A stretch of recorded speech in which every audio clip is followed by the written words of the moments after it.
Day 568, 22 for 22. Good morning. Hope this finds you well. Please stay in your fight and do not quit. All right, so today is Red Friday.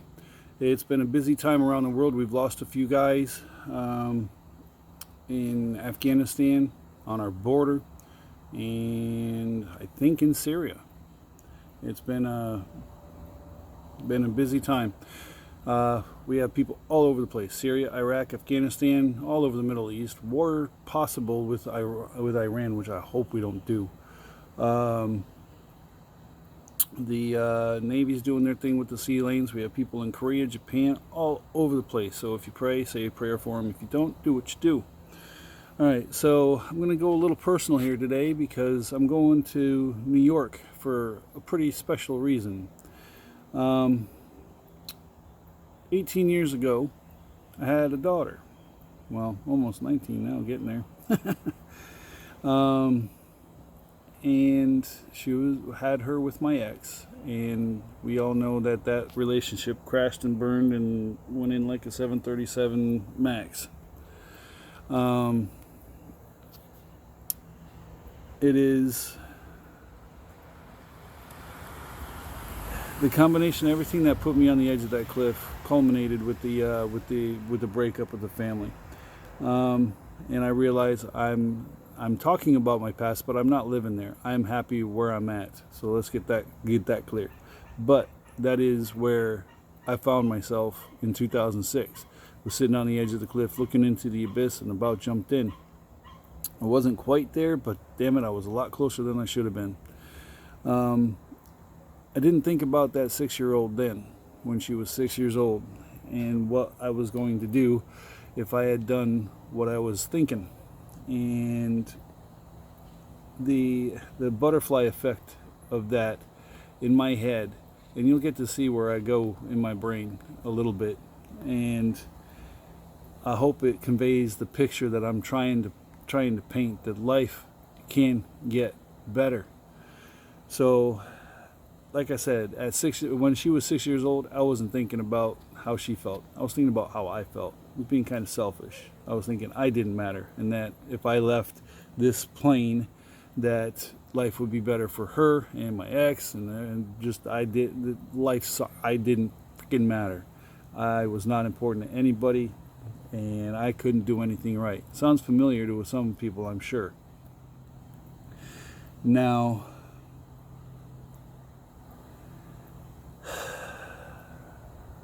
12 years later, that kid's going to be walking across the stage, and I couldn't be more proud.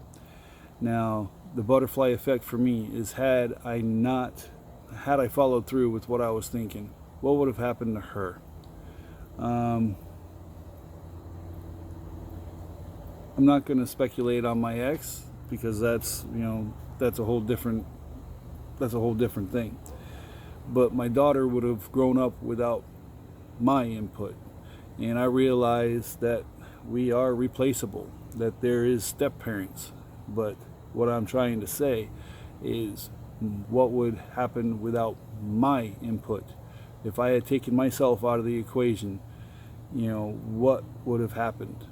Where would she be now? Would she be crossing that stage? Would she be in a different sort of trouble, or would she be 100% successful?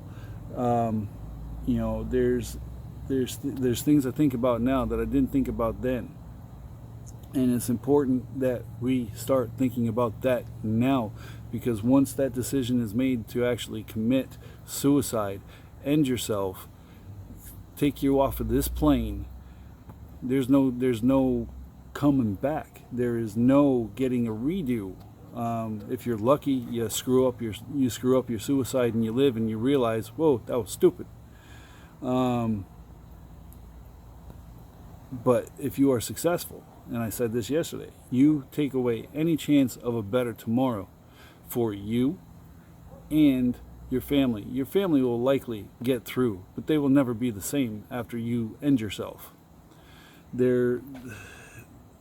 My daughter has told me a bunch through doing this that she is proud of me, and that she's glad that I'm trying to help others.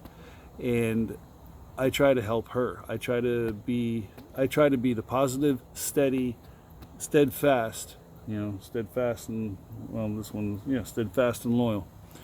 I try to be that for those I love, and I try to do that for y'all. The bottom line is, had I been selfish and killed myself because I didn't think I mattered, what would have been the outcome for my daughter? And who would walk her down the aisle? Who's going to watch her graduate? Who is going to be there to hold her child when she has one? If she has one, it's up to her. But you got to think about this stuff. It's not just about us sitting on the edge of that cliff looking in and wanting to jump. It is not just about us. We have to think about the others that are around us. We must do this before we contemplate that jump. Now, you're going to say to yourself that you don't matter and that you can be replaced. Yeah, you can be replaced, but you fucking matter. So stop thinking that way. Stop thinking that no one wants you, because there's plenty of people reaching out to you. It's there. You just got to accept it. And like I said, for me, I was isolated. I knew my friends back in 2006, honestly, were my ex's friends. What kind of fucking outlet is that? Excuse my French, I gotta stop swearing. But what kind of outlet is that I have her friends? I didn't have my own. I was new to the area, pretty much. I mean, I had been a recruiter up there. I really didn't know anybody. I had nobody that I could really say was a friend. Anybody that I put in is gone. They were out serving their country, and they weren't friends. That's not true. They were friends, but they were gone. I had nobody around to reach out to. Social media wasn't big, but here in this day and age, you got people all over the place, and all you got to do is, if you have a car, hop in the car. Go find your friends. If they're busy, that's understandable. But you just got to make them call and say, hey, I need somebody. And likely your friends will be there. But you got to think about the consequences to the actions that you are trying to undertake to end yourself. They are far reaching. They will reach out through a whole generation to 2 generations, or even 3. Suicide is not huge in my family, but there has been at least 1. And I think that still has a ripple effect across the family. And it's tough to just say, it is what it is, because it's not. There's a reason for it. Now, can it be redressed? I'm sure it could. I don't see a reason at this point in my life, period, that suicide is an option. It shouldn't have been an option when I was freaking in that spot. Shouldn't have been. Should not have been. Absolutely should not have been an option. But yet there I was. So we've got to guard ourselves against these negative thoughts, and keep moving forward, and always looking for the positive in your life, and see what you can do to make it better.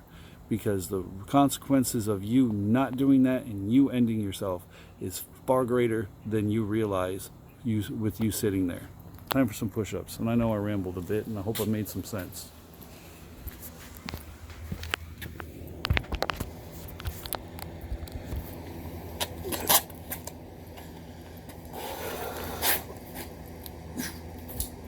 One, 2, 3, 4, 5, 6, 7, 8, 9, 10, 11, 12, 13, 14, 15, 16, 17, 18, 19, 20, 21, 22. 1 for the airborne ranger in the sky.